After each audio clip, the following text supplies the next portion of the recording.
She walks into the courtroom with a radiant smile, utterly convinced she'll be released shortly, as 17-year-old Sarah Grace Patrick anticipates walking free on bond. Her defense team crafts a compelling narrative of a harmless teenager, someone incapable of hurting a soul, let alone committing the heinous acts she's accused of. Her family members nod along, reinforcing the image. Her grandfather staunchly defends her innocence, declaring, "There's no concrete evidence to prove she did it."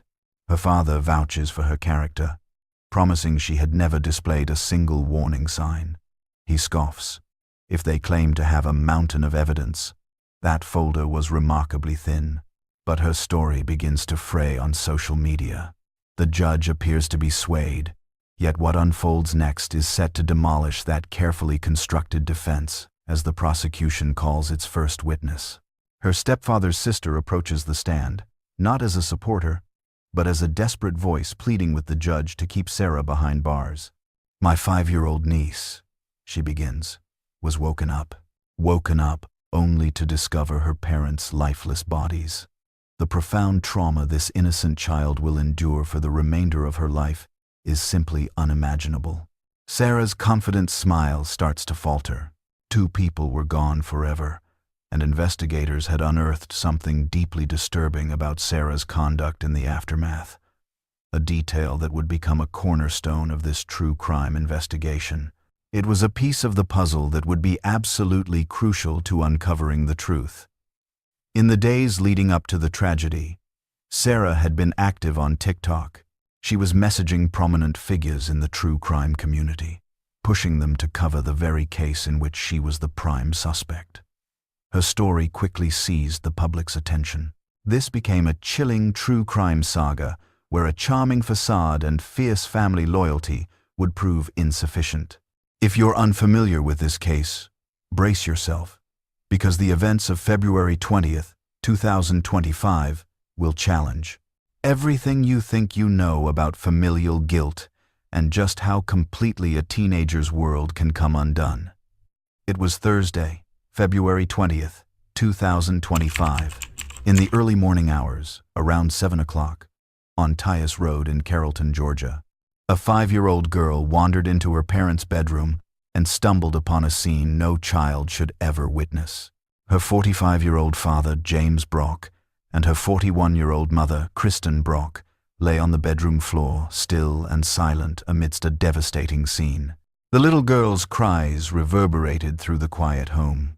17-year-old Sarah Grace Patrick hurried into the room. She attempted to soothe her younger half-sister, Jaylee, but it was an impossible task.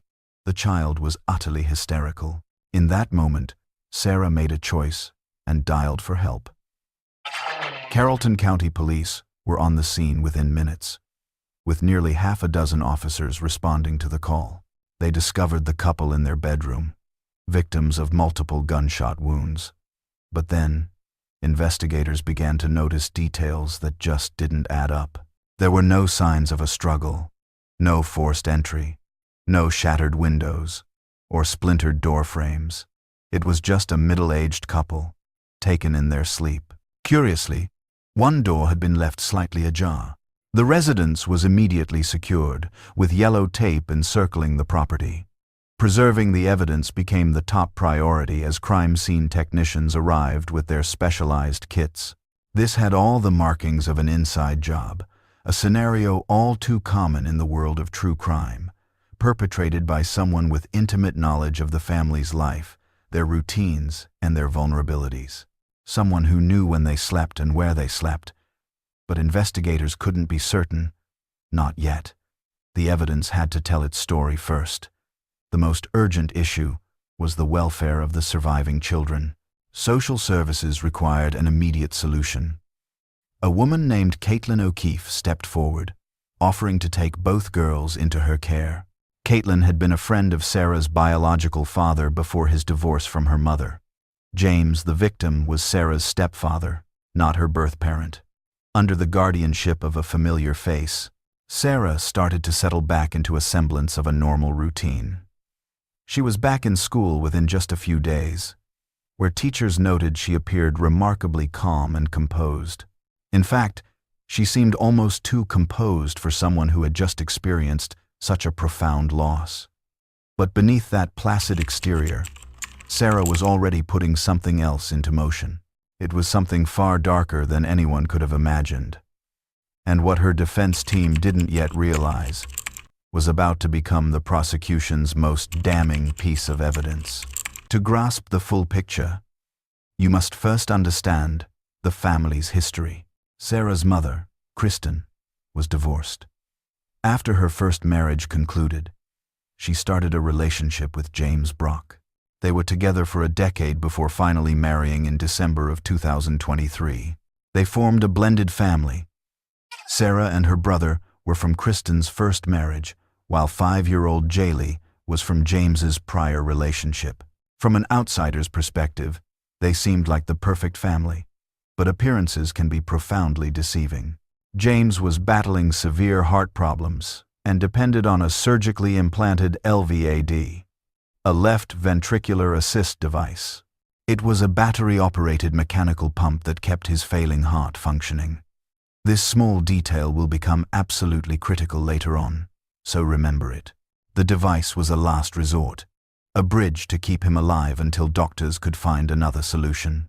To find a heart transplant match after he had stared death in the face back in 2021. Kristen had taken to Facebook, pleading for prayers, and he managed to pull through, holding on until February 20th, 2025. Now, here is the narrative the defense wanted the court to embrace. A couple who had completely turned their lives around, reformed, and become devoted parents. However, the court documents told a far darker story. The couple shared a troubled history with drugs, a destructive force that, according to court documents, had shattered Kristen's first marriage to Sarah's biological father in 2018. The official report stated, "The mother has unrehabilitated substance abuse issues, and both she and her boyfriend failed to adequately provide a suitable drug-free environment for the minor children." A bitter custody battle ensued. Ultimately, a joint legal custody arrangement was agreed upon, with Kristen receiving primary physical custody. Dornell was granted visitation with the children on alternate weekends.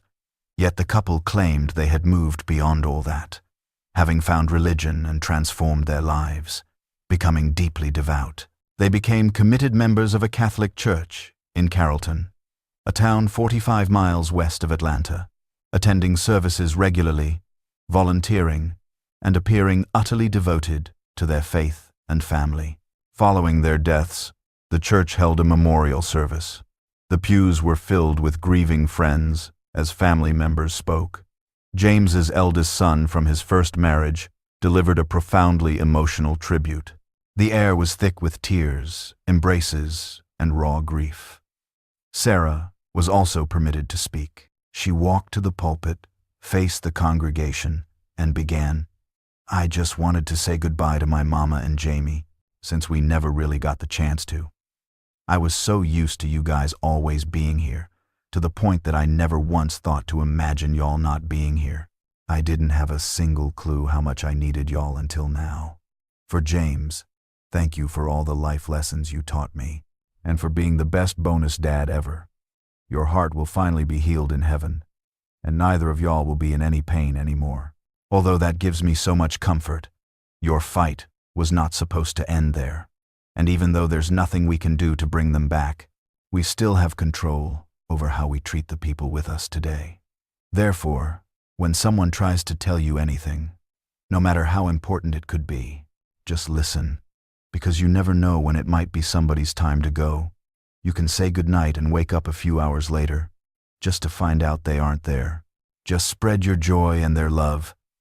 So just listen, and never take a hug, or anyone, or anything, for granted." If you watch the video of that day closely, the contrast is stark. Everyone else who speaks struggles, their voices breaking, tears streaming, a genuine, raw outpouring of grief. And Sarah? Not a single tear.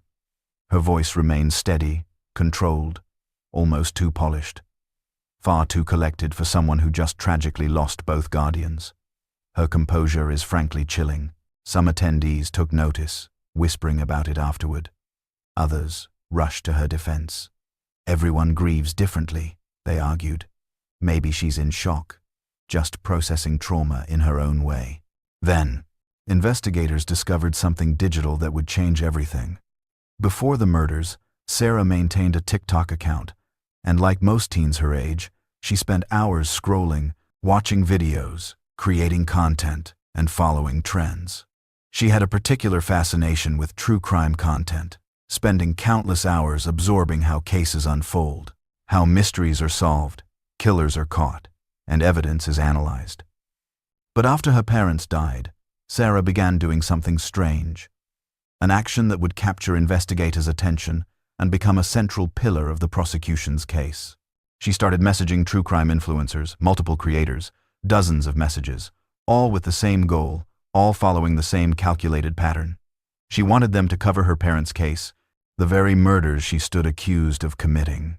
She pitched it like a story, like it was just more content, like it was entertainment. Think about that for a moment. Court documents revealed that Sarah sent a barrage of messages to different creators across multiple platforms, TikTok, Instagram, and YouTube. The messages were eerily similar, almost as if she had crafted a script. One creator received this message from Sarah. "Hey, I was wondering if you would be able to cover my parents' murder case. It's super interesting, and I think your audience would love it." Super interesting. Those were the words she chose for her parents' violent deaths. For the people who raised her, who fed her, who put a roof over her head. The creator was disturbed and deeply uncomfortable. This was not a normal request from a grieving daughter. This was someone allegedly mourning their parents while treating their deaths like a piece of viral entertainment, like clickbait, like just another story to be consumed. The creator immediately reported the messages to the authorities.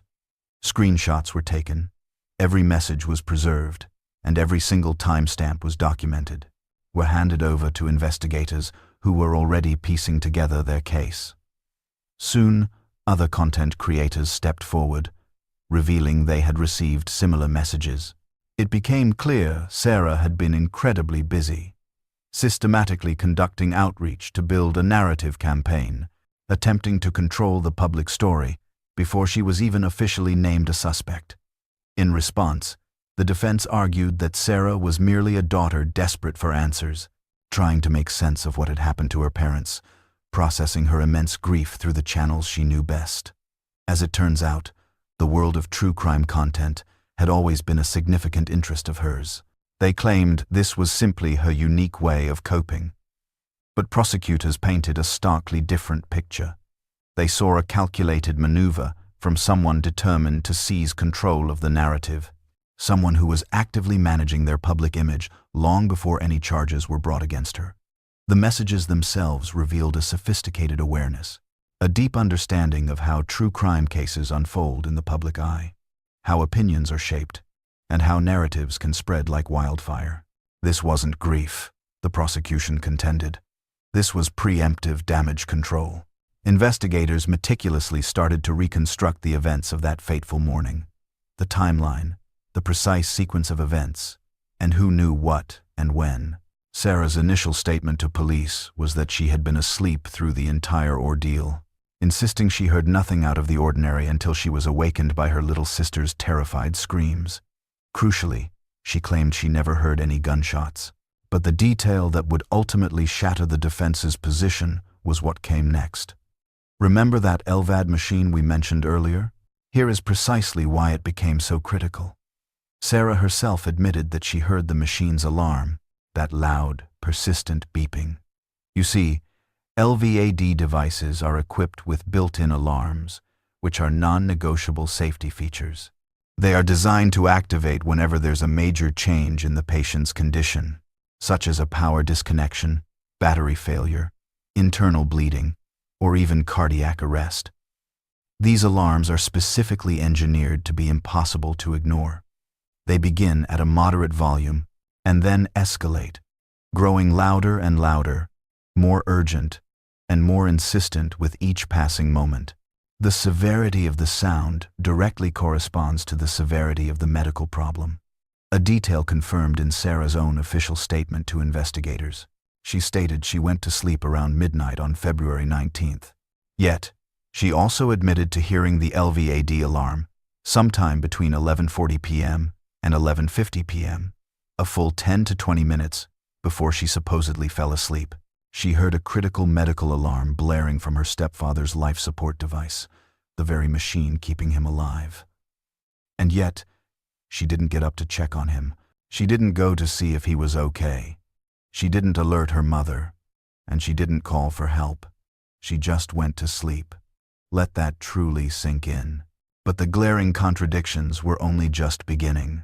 Sarah claimed to have heard the piercing medical alarm, signaling a life-threatening device malfunction, admitting she heard it clearly enough to recall it and mention it specifically in her police statement, yet somehow failed to hear the sound of gunshots, multiple gunshots fired from inside the very same house, just down the hall. Her defense attorneys tried to explain it away as deep sleep, the result of exhaustion from a long day. Teenagers are heavy sleepers, they argued, pointing out that it's scientifically documented their circadian rhythms are different. But the evidence began to suggest something else entirely, that she knew precisely what was happening because she was the one causing it to happen. And this wouldn't be the last contradiction investigators would uncover in this baffling true crime case. However, there was another piece of the puzzle. The defense was not yet aware of something that would ultimately seal Sarah's fate. The forensic analysis of the crime scene began to reveal a host of damning new details. Ballistics reports, blood spatter patterns, and trajectory analysis all painted a chilling picture. The perpetrator had stood close, exceptionally close. This was no random shooting from a distance. Both victims had been targeted multiple times at point-blank range as they slept. They never had a chance to defend themselves. They never even saw it coming.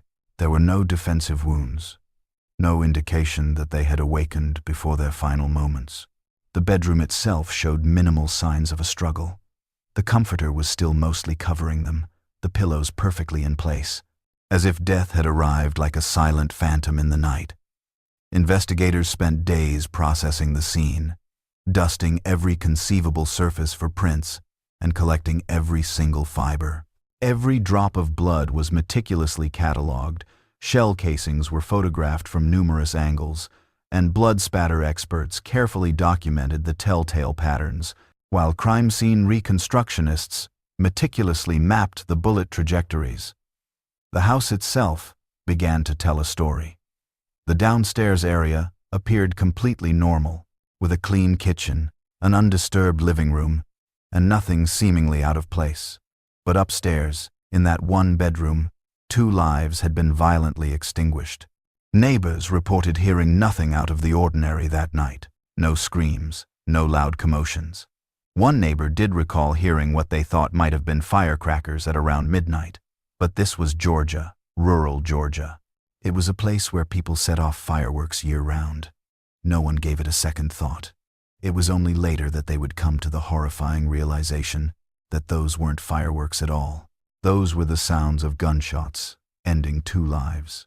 By July 1st, 2025, nearly 4 months after the tragic events, the case had gone cold, and the initial media frenzy had faded away. Sarah had been residing with her guardian, attending school, and maintaining what appeared to be a normal routine, until the Carroll County Sheriff's Office submitted an arrest warrant. The warrant was for 17-year-old Sarah Grace Patrick on 2 counts of murder and 2 counts of aggravated assault. On the 8th of July, Sarah turned herself in. Her own biological father drove her to the station, where she was booked, fingerprinted, photographed, and processed, a procedure dictated by the sheer severity of the crimes. Prosecutors swiftly announced she would be charged as an adult, meaning she would face the full force of adult penalties if convicted, adult prison, and adult sentencing guidelines. 2 people had been ended in their sleep, shot multiple times with no mercy shown, leading to the one question on everyone's mind. How did the police connect Sarah to these horrific murders? What crucial evidence led them to suspect the couple's own daughter? Authorities have not released an official statement detailing their investigation. They are keeping their cards close to the vest, a strategic move to protect the case for trial. But the evidence trail suggests several factors converge to point directly at her.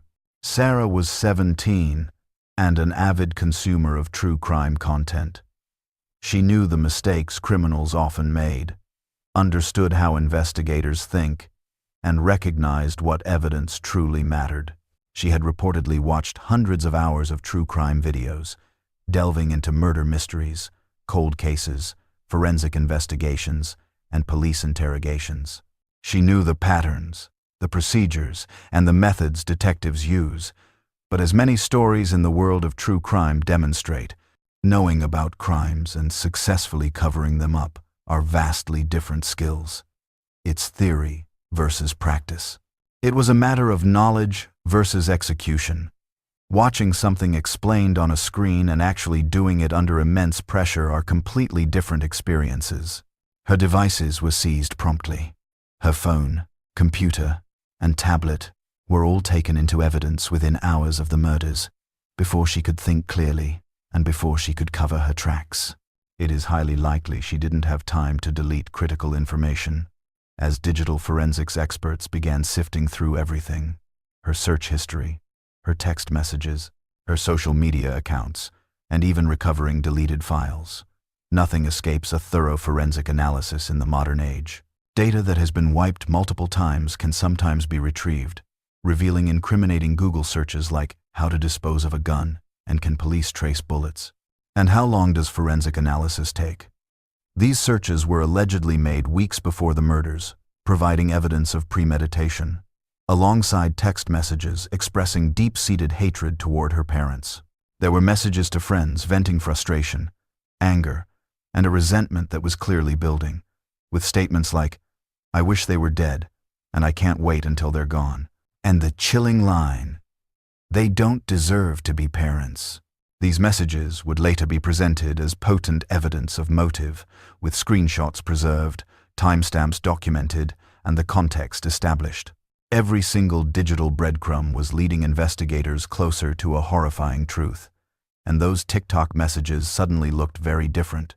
Not grief-stricken, not innocent, but calculated, manipulative, and a clear attempt to control the narrative. While police haven't revealed a definitive motive, the available information suggests the murders may have been driven by simmering family tensions, conflict, arguments, and a resentment that had been building over time. One neighbor, when interviewed by local news, shared something important. Kristen had confided in her about having trouble with Sarah, mentioning behavioral issues, defiance, and escalating arguments. All she said was, Sarah Grace was bucking her because she didn't want to be there. She wanted to live with her daddy. The neighbor would not elaborate further, not wanting to speak ill of the dead, but the implication was crystal clear. Things were not perfect behind closed doors. Yet, one critical piece of evidence remained missing: the murder weapon, which was never found at the scene. The police searched extensively. Every room was methodically examined. The yard was combed inch by inch, and nearby woods were investigated with cadaver dogs and metal detectors. Drainage ditches were checked, storm sewers were explored, and local ponds were even drained. But there was nothing. No member of the family owned a registered gun.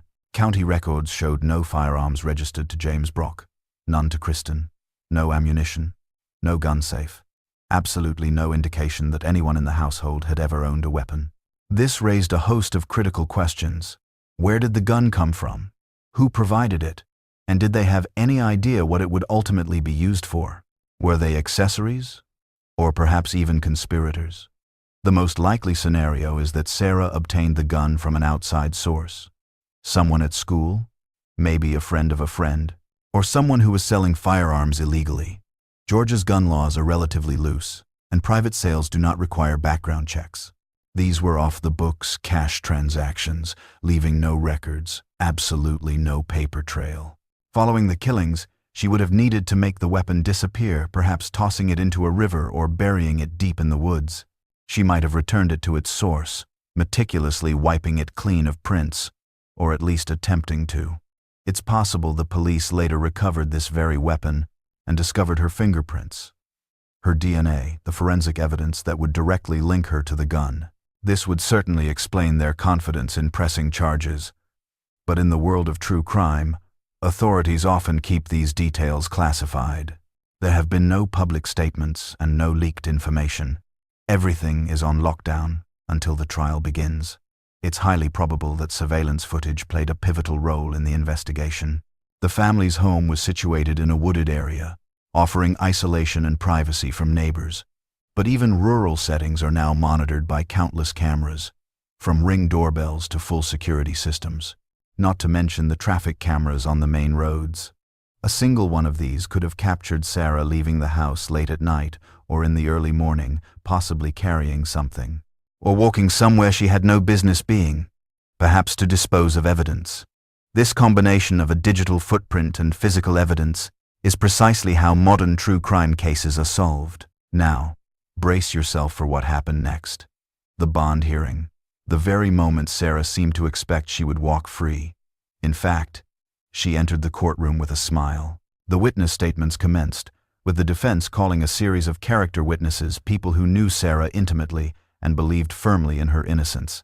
The first to take the stand was the family's pastor, Ben Bonner from Catalyst Church. He had known the family for years, having watched them grow in their faith and seen them change, witnessing their transformation from troubled individuals into deeply committed members of his congregation.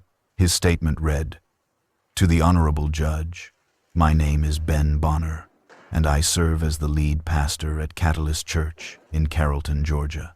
I am writing on behalf of Sarah Grace Patrick, a young woman who has been a cherished part of our church family for about 1 year now. Sarah Grace first walked into Catalyst approximately 1 year ago. From the very beginning, she showed a genuine eagerness to grow in her faith and become involved. She made the personal decision to be baptized not long after she started attending, and has remained consistently connected to our church ever since. She didn't just appear on Sundays. She would come during the week as well, always asking questions. She served. She invited others to join, including her boyfriend at the time, and she clearly found a place where she felt she truly belonged. Throughout this past year, and even amidst the immense challenges of this year, she has continued to attend our services regularly. She and her family would often travel for over 1 hour just to be with our congregation. I have personally spoken and prayed with Sarah Grace on many occasions throughout this difficult season. Her desire to stay grounded in her faith and connected to a healthy community has remained unwavering. She has even called me from jail multiple times so that I could pray with her. Her father, too, has become an active part of our church. He was baptized just recently and continues to attend services faithfully, if it is at all possible. And if the court sees fit to grant Sarah Grace bond, we as a church would gladly continue to walk alongside her. We firmly believe that having her with her family and her church community is a vital part of her support system. We are committed to loving her well, encouraging her, and helping her to continue on a positive path. Next to testify was Caitlin O'Keefe, the woman who had taken Sarah in after the tragedy, a person who saw her every day and knew all of her routines.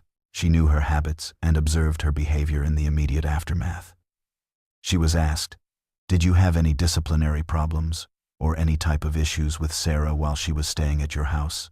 "Not even one, honestly," O'Keefe testified. "I've had some teenagers, and one in particular who gave me a very hard time. But Sarah was an absolute pleasure.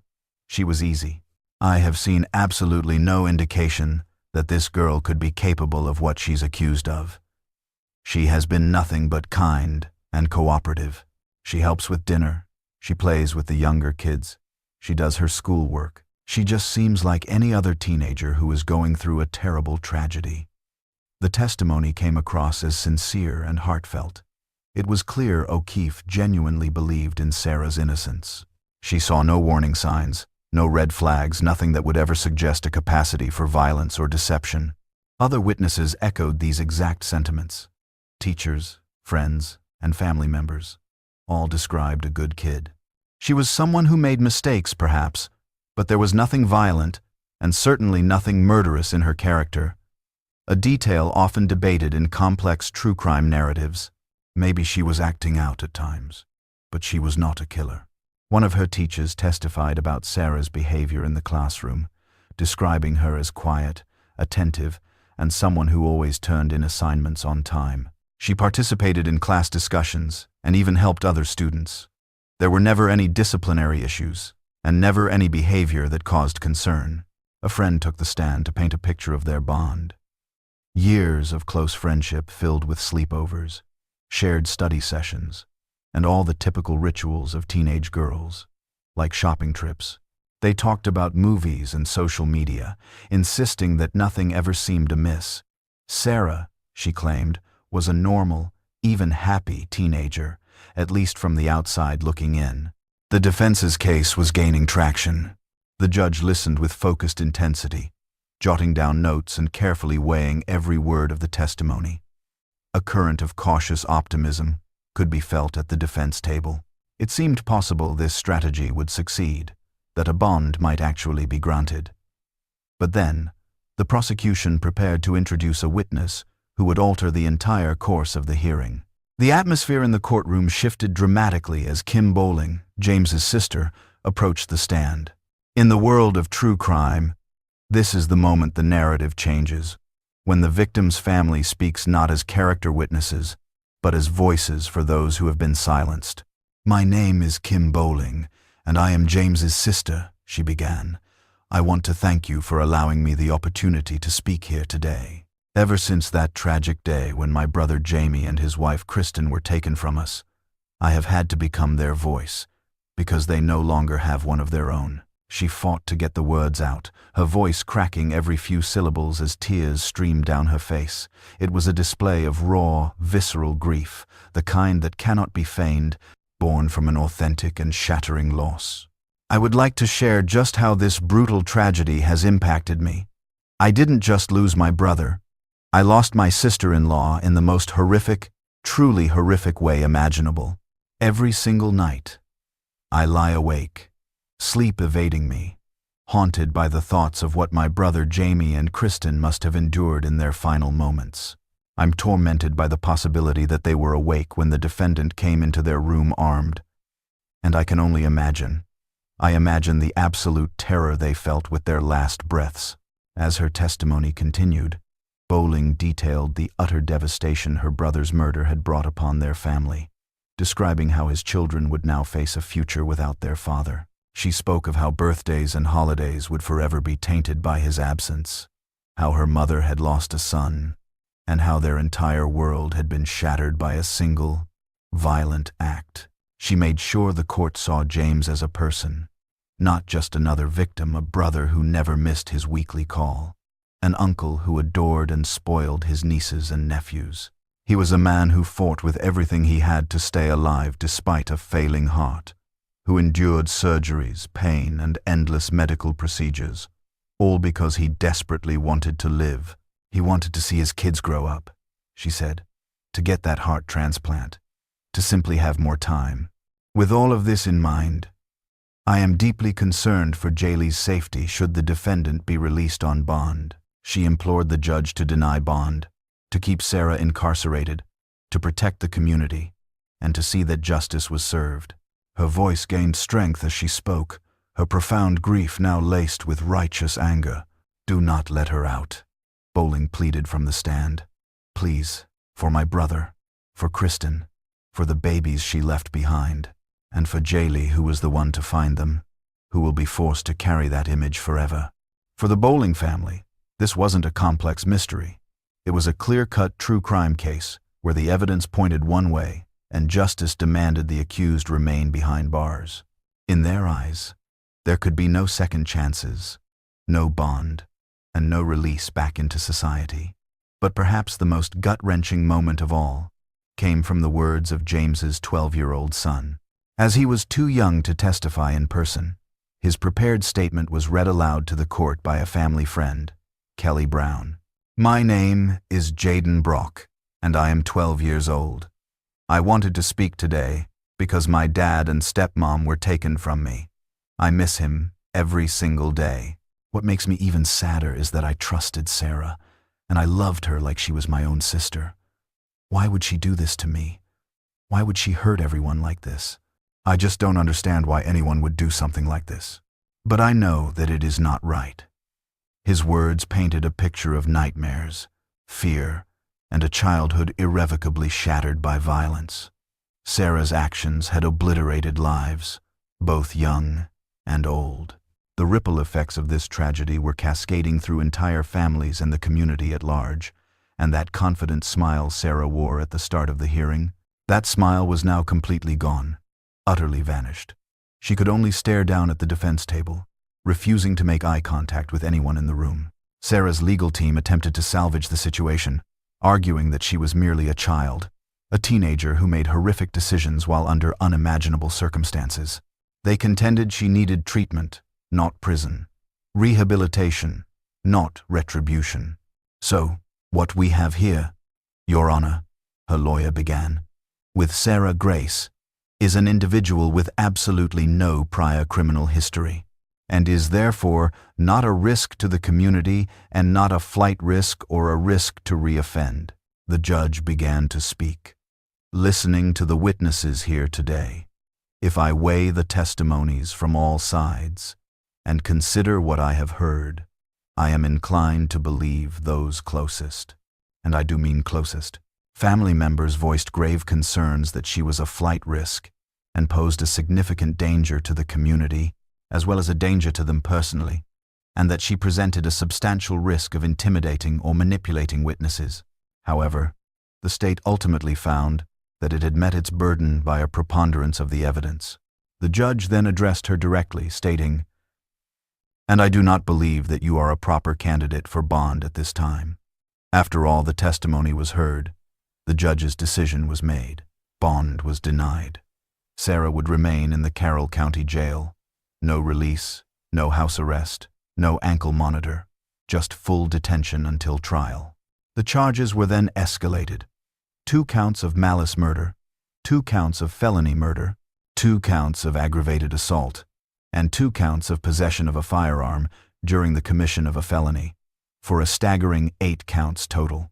The defense argued mental health issues, claiming diminished capacity and portraying a troubled teenager who snapped under pressure. They insisted she needed help, not condemnation. The prosecution, however, pointed to the TikTok messages, the planning evident in how the weapon was disposed of, and her calculated behavior afterward. This was not a momentary lapse, they argued. This was deliberate. The contrast was stark, a classic true crime dichotomy of 2 completely different versions of the same person. One was a victim of circumstance, the other a calculated killer. And those text messages to true crime influencers?